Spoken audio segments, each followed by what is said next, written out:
आई India के विशेष कार्यक्रम कभी कभी कभी शायर में आप सभी दर्शकों का एक बार फिर स्वागत है।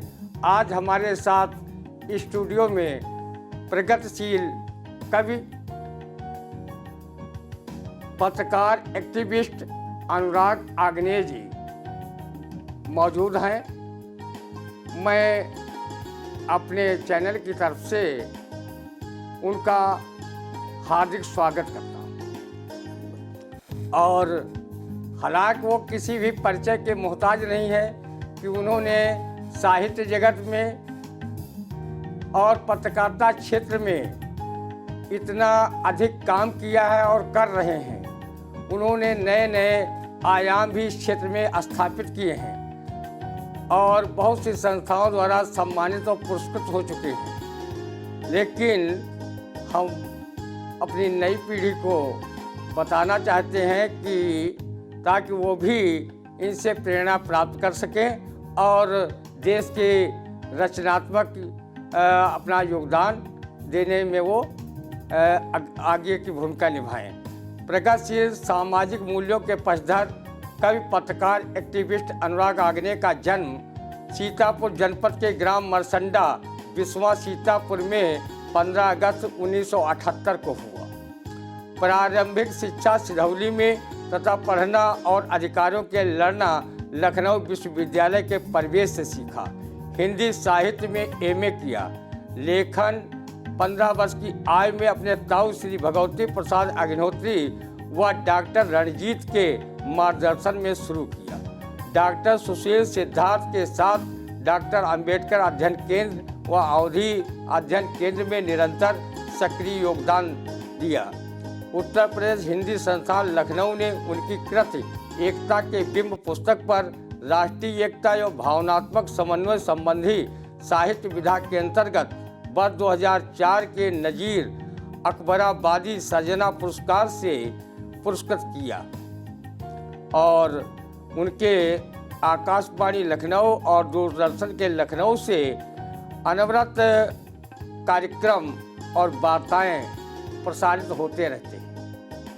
हम चाहेंगे कि भाई हमारे दर्शकों के लिए अनुराग जी कोई अपनी अच्छी सी रचना पेश करें, हम लोग भी उससे कुछ सीखें, हमारे दर्शक भी उसका आनंद उठाएं। भाई अनुराग आग्नेय। बहुत धन्यवाद प्रतीक जी।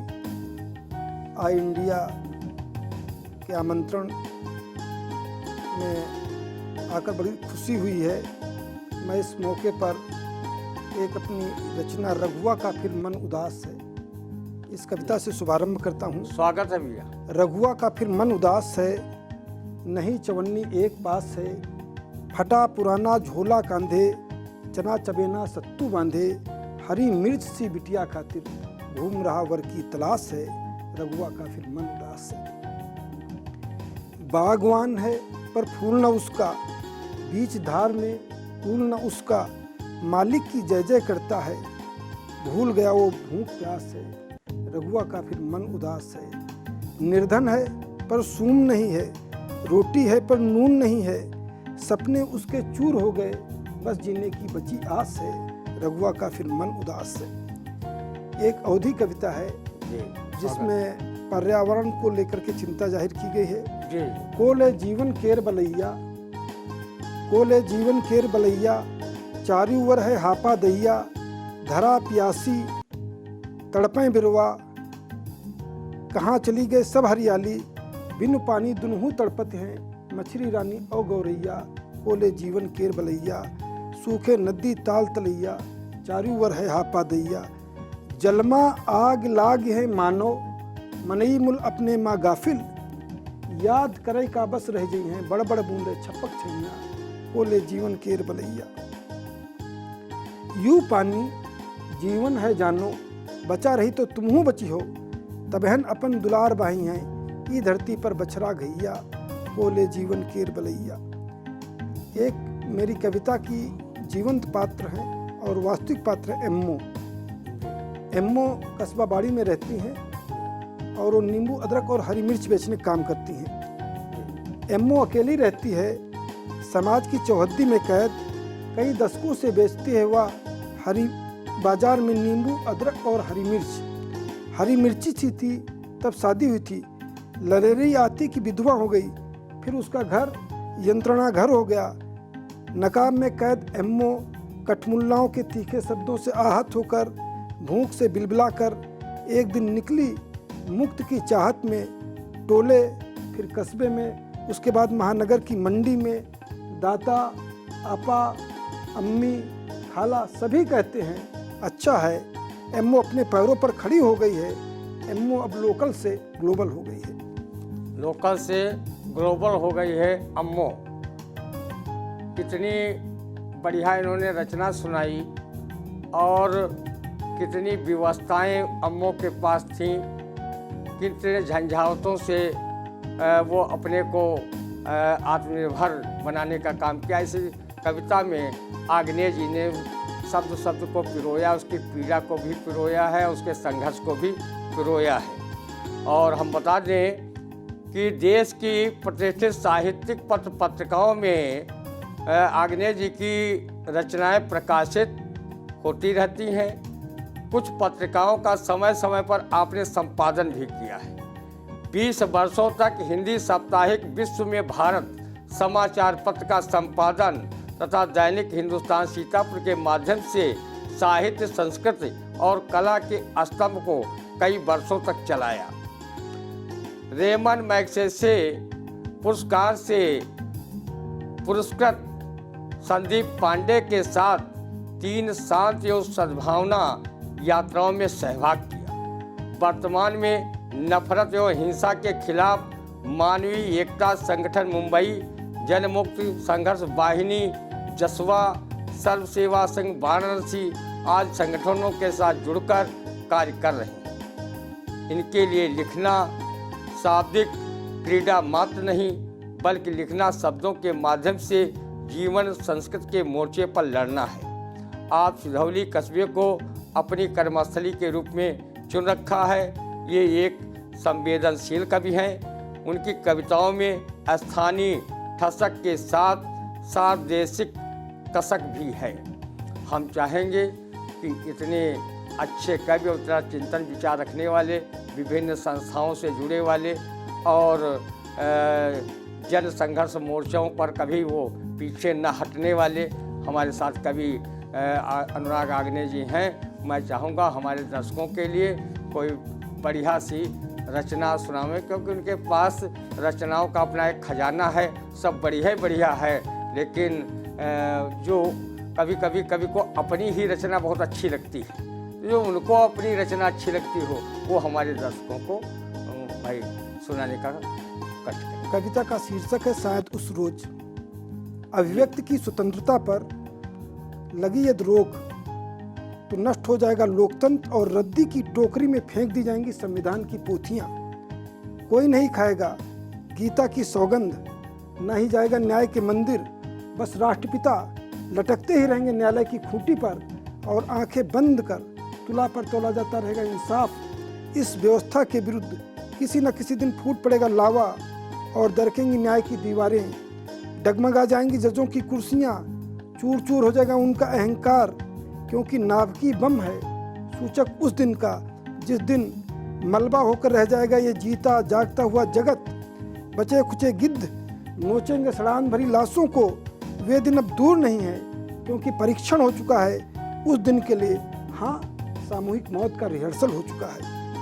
शायद उस रोज ही सबका होगा आखिरी फैसला। शायद उस रोज नहीं भौंकेंगे कुत्ते, उस रोज नहीं दौड़ेंगी गाड़ियाँ, उस रोज नहीं लड़ेंगे मंदिर मस्जिद। हाँ, शायद उस रोज ही उस रोज ही संसद में बंद होगी जूतम पैजार, समाप्त होंगी फर्जी मुठभेड़ें। उस रोज ही सबको मिलेगी निजात इस अशांत भरे कोलाहल भरे वातावरण से। कविता का शीर्षक है संवेदनाएं। दिल में किसी कोने अंतरे में बचे रहेंगे संवेग, तो बची रहेंगी संवेदनाएं। लेकिन संवेदनाएं नहीं जन्मती खेतों में, ना ही उगाई जा सकती हैं ब्रांडेड कंपनियों के बीजों से। संवेदनाएं अपने आप अखवाती हैं, जन्म ले लेती हैं मनुष्यता के रूप में। इसको जन्मने के लिए जरूरी नहीं है औरत का गर्भ। एक कविता है जिसका शीर्षक है हाँ। चुप्पी। स्वागत है भैया। बहुत खतरनाक होती है चुप्पी। इस चुप्पी से निपटने के लिए समेटनी ही पड़ेंगी आस्तीनें और बंदूक में भरनी होंगी गोलियां, ताकि विस्तर फुटकार उठे और हम तोड़ सके उनके विसले दांत। इस स्थिति में ही संभव है सच कह पाना और अपने शब्दवेदी तीरों से छेद पाना अर्जुन की तरह मछली की आंख। हाँ, बहुत खतरनाक होती है चुप्पी। इसी चुप्पी को साधा था धृतराष्ट्र ने, पर इस खतरनाक चुप्पी से आज दो हाथ करने की है आवश्यकता। इस व्यवस्था के कौरवों की चुप्पी के आगे उठानी ही पड़ेगी भीम की गदा, अर्जुन का गांडीव, नकुल का कृपाण, बजाना ही पड़ेगा सहदेव का निनाद करता हुआ शंख और धर्मराज युधिष्ठिर के सत्य निष्ठा के तीरों से करना ही पड़ेगा पराभूत व्यवस्था के दुर्योधनों को। बहुत पहले एक भाई ने कहा था, सबसे खतरनाक होता है मुर्दा शांत से भर जाना, न होना तड़प का, सब कुछ सहन कर जाना। इससे भी पहले एक भाई ने कहा था, अब अव्यक्त के सारे खतरे उठाने ही होंगे, तोड़ने ही होंगे मठ और गढ़ सब। लग रहा है अब ढहने वाली चुप्पी की दीवार, टूटने ही वाला है 7वां द्वार। भाई बहुत बढ़िया आपने कविता सुनाई और व्यवस्था पर चुन चुन करके आपने तीर चलाए। और हो सकता है कि शासन प्रशासन में बैठे लोग इस कविता पर हालांकि समस्याओं पर गंभीर नहीं होते, हो सकता है कि कविता सुनने के बाद थोड़ा गंभीर हों और लोकतंत्र को सही दिशा में ले जाने का काम करें। और हम बता दें कि अनुराग आग्नेय जी को देश प्रदेश में अनेकों पुरस्कार और सम्मान मिल चुके हैं और वो बहुत सी नामचीन संस्थाओं में पुरस्कृत हो चुके हैं। ये हम सब के लिए बहुत गौरव का विषय है। और हम चलते चलते एक उनसे और रचना सुनते हैं, उसके बाद हम अपने दर्शकों से विदा लेते हैं। कविता का शीर्षक है निशाने पर यथास्थितवाद। इस कविता में मैंने जमूरे और उस्ताद के माध्यम से इस व्यवस्था की यथास्थितवाद की कुछ चित्र प्रस्तुत किए हैं। ये हमारी लंबी कविता है। बोल जमूरे, जंगल में मोर नाचा किसने देखा, मुठभेड़ में कौन मरा कैसे मरा किसने देखा, नई बोतल में पुरानी शराब को भरते हुए किसने देखा, दंगे की आड़ में क्या क्या हुआ किसने देखा। उस्ताद, मैंने देखा, तुमने देखा, इसने देखा, उसने देखा, सबने देखा, सबने देखा। गवाह बना दिए जाओगे मुझे, मालूम नहीं पुलिस से भिड़ता है, जेल जाने वाला तमाशा करता है। बोल जमूरे, आज के अखबार में क्या खबर खासी, उस्ताद रंजिश में मारे गए 17 पासी। खास खबर, नक्सलियों ने उड़ा दी पुलिस की टुकड़ी डायनामाइट से। आंध्रा, झारखंड और छत्तीसगढ़ तक में खलबली मची है। देश के गृह मंत्री का बयान है, आतंकी गतिविधियां तेज होती जा रही हैं। उस्ताद, संसद में आतंकवाद छाया हुआ है, तकरार चल रही है, आरोपों प्रत्यारोपों की बयार चल रही। उस्ताद, कुछ और खास। जमूरा, हाँ एक खोजी खबर नवीस ने लिखा है। एक खोजी खबर नवीस ने लिखा है, नक्सलियों के निशाने पर न खाकी है न खादी है, उनके निशाने पर यथास्थितवादी हैं। खून, गोलियां उनकी खून की प्यासी हैं। खून गद्दार का भी हो सकता है, खुददार का भी हो सकता है, मेरा भी हो सकता है, तेरा भी हो सकता है, हिंदू का, मुस्लिम का, सिख का, ईसाई का, जैन का, पारसी भाई का, किसी का भी हो सकता है। अरे जमूरे, डराता है मुझे, क्या तेरी मत गई है मारी, कर रहा तू नक्सलियों की तरफदारी, लग रहा है खुद तो फंसेगा ही, मुझको भी फंसाएगा। उस्ताद, मैं महाभारत का संजय और आप, तेरे कहने का मतलब मैं अंधा धृतराष्ट्र हूँ, क्यों इसमें क्या बुराई है। धृतराष्ट्र हमारे देश की आँख कान नाक हैं, उनकी ही राजनीति में धाक है। आप भी उसी मशीनरी के एक पुर्जे हैं, जैसे आप उस्ताद हैं हम आपके गुर्गे हैं। देश के 90% नेता धृतराष्ट्र, शेष उसके मुर्गे हैं। अरे जमूरे, सच मत बोल तू, अच्छा है मुंह न खोल तू, हर तरफ अपराधों की नागफनी खड़ी है। सामंती और पूंजीवाद के कटीले तारों से लोकतंत्र को कैद कर दिया गया है। व्यवस्था के विरुद्ध गुर्रे दस्ते खून खराबे में जुटे हैं, जन संघर्ष पर उतारे हैं। उधर दूसरी ओर चंबल के डकैत, हाईटेक अपराधी, राजनीतिक माफिया पूरी दुनिया में छाए हुए हैं। कुछ इधर हैं, कुछ उधर हैं। पुलिस की टुकड़ियां काम्बिंग कर रही हैं। देश की जनता भूखों मर रही है और माएँ जज्ब कर रही हैं खून के आंसू। लेकिन राजनीतिक दुकानों पर हानि चढ़ी हुई है, जिसमें खदबदा रहा है दाल भात के बीच भी चल रहा है शीत युद्ध। उस्ताद जो विचारों से लैस हैं, वे भूखे हैं, प्यासे हैं, उनमें कुंठा है, घृणा है, बेरोजगारी है, इसलिए वर्तमान से लड़ना लाचारी है। इनके हाथों में बंदूकें हैं, गोलियों से भरे पट्टे हैं। अपनी गोलियों की तड़तड़ाहट से वे भय नहीं उपजाते हैं, बल्कि हुकूमत बदलने में लगे हैं। उस्ताद ये नए दौर के परिवर्तनकारी हैं। इनके निशाने पर जन नहीं, धन नहीं, यथास्थितवाद है। अपनी गोलियों के छर्रों से ये यथास्थित के परखच्चे उड़ा देना चाहते हैं। लोकतंत्र के हिमायती ये उग्र क्रांति करके समता, समरसता, विकास लाना चाहते हैं। मुरझाए हुए चेहरों से उदासी के पोस्टर हटा देना चाहते हैं। क्या बात। उस्ताद आपने ही बताया है, पुलिसिया जुबान में हर दाढ़ी वाला व्यक्ति संदिग्ध, सारा मुल्ला मौलवी ईसाई का एजेंट है। नौकरशाह और सफ़ेदपोश चला रहे हैं जिले में निर्विघ्न समानांतर सरकारें और अपनी सरकारों की आड़ों में भर रहे हैं जेबें। जगह जगह से इनके तार जुड़े हुए हैं। संसद इनकी, विधानसभाएं इनकी हैं। सिंगापुर, मलेशिया, नेपाल, मुंबई, बांग्लादेश, भूटान इनके सुरक्षित जराइम के ठिकाने हैं। उस्ताद सभी भ्रष्ट, चालू, तिकड़मबाज, आंखों में धूल झोंककर ईमानदारी का मुलम्मा ओढ़े हुए हैं। सफ़ेद सालों की आड़ में दरबार चला रहे हैं, यानी रेत से तेल निकाल रहे हैं। कथित नक्सली जो आपकी दृष्टि में हत्यारे हैं, अपनी माओं की आंखों की वे भी तो तारे हैं, लेकिन बाजार में दवा की जगह जहर बेचने वाले हत्यारे तो नहीं। अमानवीय हो सकते हैं पर कसाई कफन चोर नहीं। ये जो सिरफरे हैं अपने भाई बंधु हैं। इनकी लड़ाई ही अपनी लड़ाई है, जिन्होंने दुर्ग को ढहाने की कसम खाई है। जो सृजन की नहीं विनाश की करते हैं बातें, वही जनतंत्र के रक्षक हैं। चलते फिरते ये जो हिरोशिमा, नागासाकी, पोखरण हैं, धरती के बोझ कुंभकर्ण हैं। ये एक दिन करेंगे धाएं से आवाज़, चिंदी चिंदी हो जाएगा जीता जागता हुआ समाज। फिर कौवे मंडराएंगे, बिल्लियाँ चमकाएंगी अपनी डरावनी आंखें। ये शैतानी मस्तिष्क बारूद के ढेर हैं। इन्हीं ने छीना है रोजी रोटी और जीवित रहने का अधिकार। माँ से पुत्र पुत्रियों का प्यार, समानता का संसार। भूख अलसाए हुए आदमी को भेड़िया बना सकती है और लगा सकती है आग यथास्थितवाद के बारूद पर खड़े हुए लोकतंत्र में। एक कविता है 21वीं सदी से डर। शेर से भी ज्यादा तेज गुर्राता है सुअर का बच्चा। सांप से भी ज्यादा मारक है मनुष्य का डंक।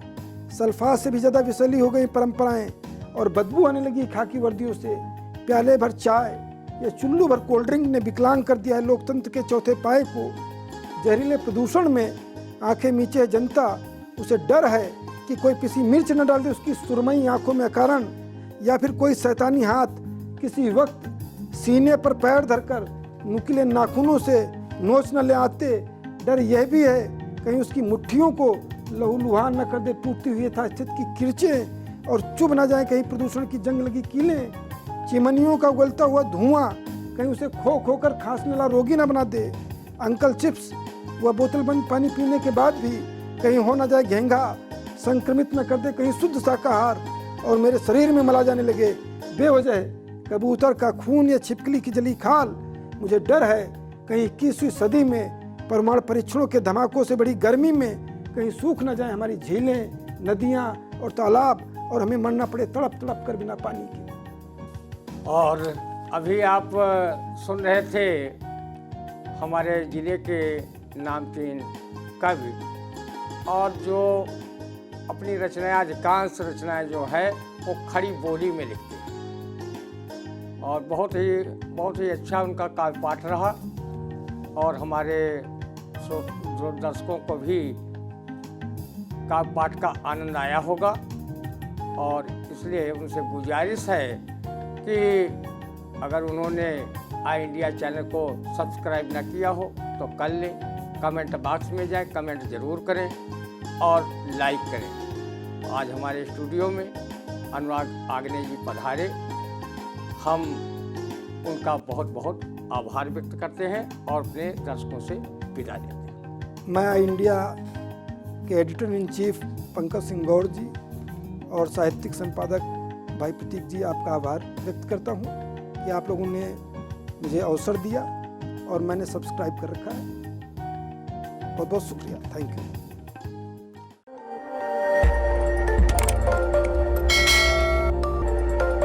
खबर आपकी, नजर हमारी। देखते रहिए आई इंडिया।